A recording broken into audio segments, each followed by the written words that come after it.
आधा वर्ष है। कोविड खत्म होने पर है, थोड़ा थोड़ा कम हो रहा है। दिवाली की छुट्टी भी आकर चली गई, लेकिन क्या हम सबको वो फैसिलिटी मिली जो हर साल मिलती है? जी हाँ, मैं बात कर रही हूँ लाल परी की, यानी एसटी की। एसटी महामंडल का संप शुरू होने की वजह से कई सारे लोगों को इस साल, इस महीने में कई सारे दिक्कतों का सामना करना पड़ रहा है, क्योंकि हमारे एसटी कर्मचारी भाई अपनी हक की लड़ाई के लिए पिछले 27-28 दिनों से संप कर रहे हैं, संप पर बैठे हैं। वो लोग अपने अधिकार के लिए यहाँ पर बैठे हैं और इस बार सबसे लंबा चलने वाला इनका ये संप है, अपनी हक की लड़ाई है। हर बार इन्हें झूठे आश्वासन देकर इनका संप खत्म कर दिया जाता है, लेकिन इस बार सभी जगह के एसटी कर्मचारी भाई एकजुट होकर तकरीबन 22 संगठन मिलकर अभी नहीं तो कभी नहीं शासनात विलीनीकरण इस घोषणा के साथ और इस मांग के साथ बहुत ही मजबूती से अपने इस संप पर बैठे हैं। कई सारे लोग इनसे जुदा होते हुए भी दिखाई दिए। कई सारी जगह पर ये भी देखने को मिला, ये भी सुनने को मिला कि वरिष्ठ अधिकारी इन लोगों के संप में शामिल नहीं हैं। कई बार ये भी सुना गया कि वाहक चालक और दूसरे डिपार्टमेंट के लोग, जो के मैकेनिकल डिपार्टमेंट के लोग हैं, बस वही इस संप में शामिल है।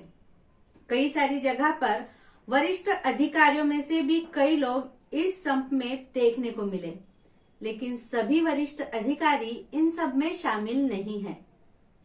अगर आप सबको अपनी हक की लड़ाई का इंसाफ चाहिए तो आप सब मिलकर लड़ सकते हो और लड़ना भी चाहिए। ये कई सारे कर्मचारियों का कहना है, जो कि सही भी है। इन 28 दिनों में एसटी कर्मचारियों को कई सारे दिक्कतों का सामना करना पड़ रहा है। अनिल परब, जो कि परिवहन मंत्री है, उनके तरफ से भी बहुत सारी बैठकें ली जा रही है, कई सारे फैसले आ रहे हैं। बीच में एक फैसला आया था कि एसटी कर्मचारियों की पेमेंट बढ़ा दी जाएगी, लेकिन एसटी कर्मचारियों की यही मांग है, शासनात विलीनीकरण। यही मांग के लिए वो लोग इस बार बहुत मजबूत होकर बैठे हैं। ये भी फैसला किया गया कि अगर आपका संप पीछे नहीं लिया जाएगा तो कई सारी जगह निलंबन, डिसमिस की कार्रवाई भी की गई। प्रशासन की इस कार्रवाई के वजह से, प्रशासन के इस कठोर कार्रवाई के वजह से कई सारे लोगों ने अपनी जान गंवा दी है। कल नांदेड़ में एक कर्मचारी भाई ने भी इसी टेंशन से मेस्मा कायदा, जो कि कल से लागू होने की बात चल रही है, इसको लेके नांदेड़ के एक एसटी कर्मचारी ने अपनी जान गंवाई है।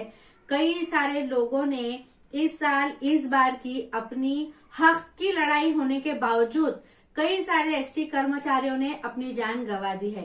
क्या अपनी हक की लड़ाई लड़ना सही बात नहीं है? क्यों प्रशासन इनका साथ नहीं दे रही है? क्यों प्रशासन इनकी मांग पूरी नहीं कर रही है?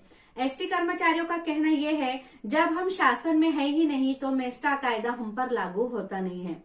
वही कल परिवहन मंत्री अनिल परब ने कल एक प्रेस कॉन्फ्रेंस ली है, उसमें उन्होंने ये कहा है कि एसटी कर्मचारी जो है अफवाहों पर ध्यान ना दे और अफवाहों की बातों पर अमल ना करे, उस पर चल के ये संप को आगे तक ना बढ़ाए।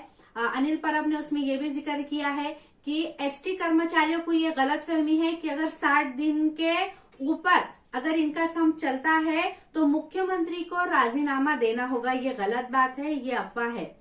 कई सारे जगह पर अनिल परब ने ये भी कहा है कि 60 दिन तक अगर एसटी कर्मचारियों का संप चलेगा तो उनकी मांग शायद पूरी होगी। ये भी एक गलतफहमी है और ये भी है, ये बात भी कही गई कल अनिल परब के तरफ से, जो कि परिवहन मंत्री है, कि जो लोग इस संप में शामिल नहीं है उनकी पेमेंट नहीं बढ़ा दी जाएगी। जब शासन में विलीनीकरण होगा तो सभी का होगा। ये बात भी उनसे कही गई है। उनके तरफ से कल ये भी बात कही गई है कि जो एसटी कर्मचारी दूसरे एसटी कर्मचारी अगर जो काम पे आना चाहते हैं और अगर आप एसटी कर्मचारी हो और आप उन्हें रोक रहे हो तो आप पे कड़क कानूनी कार्रवाई की जाएगी। आप ऐसा नहीं कर सकते। और जो भी एसटी की जो भी दिक्कतें है, जो भी पेमेंट को लेकर जो भी मुद्दा चल रहा है, जो अभी पेमेंट बढ़ी है उसे पीछे नहीं लिया जाएगा। ये सब अनिल परब के तरफ से कहा गया है। इन सब के ऊपर सभी एसटी कर्मचारी भाइयों के तरफ से एडवोकेट गुणरत्न सदावर्ते हैं, जो कि एसटी कर्मचारियों के तरफ से लड़ रहे हैं, बखूबी लड़ रहे हैं। पिछले 27-28 दिनों से ये हक की लड़ाई जारी है। मुंबई में भी आजाद मैदान में एसटी कर्मचारी अपनी लड़ाई बखूबी लड़ रहे हैं। वहां पर उनका साथ ये एडवोकेट सदावर्ते जी दे रहे हैं। तो देखना ये है कि जब अदर डिपार्टमेंट से कई सारे सालों से, जब से एसटी बनी है, जब से एसटी की सेवा ये लोग दे रहे हैं, तब से अदर डिपार्टमेंट से ये डिपार्टमेंट की पेमेंट बहुत ही कम है। कैसी गुजरती होगी इनकी दिवाली, कैसी गुजरती होगी इनकी ईद, सोचने वाली बात है। इतनी कम पेमेंट में एक एसटी कर्मचारी अपना घर कैसे चलाता होगा। इस बार सारे एसटी कर्मचारी अपनी मांग को लेकर बहुत ही मजबूत दिखाई दे रहे हैं। चाहे महिला कर्मचारी हो चाहे पुरुष कर्मचारी हो, यही बात सामने आ रही है। क्योंकि कई सारे लोगों को सस्पेंड भी कर दिया गया है। जो भी बीच में जो भी बात आ रही थी उसके वजह से कई सारे कर्मचारियों को सस्पेंड करने की बात भी सामने आ रही है।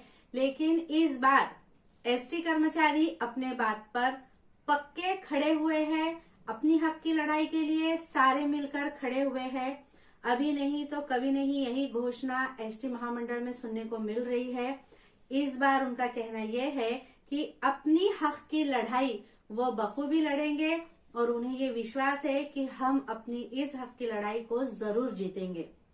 कई सारी मांग है इनकी, मेडिकल खर्चा है, घर भाड़ा है, जो भी इनकी मांग है उसको लेकर ये सब अभी कुछ नहीं मांग रहे, सिर्फ शासनार्थ विलीनीकरण, इसी बात को लेकर अपनी हक की लड़ाई। देखना ये है कि एसटी कर्मचारी अपनी ये हक की लड़ाई कहां तक लड़ते हैं। क्या उन्हें इस बार इंसाफ मिलेगा? तो आइए देखते हैं अगले एपिसोड में।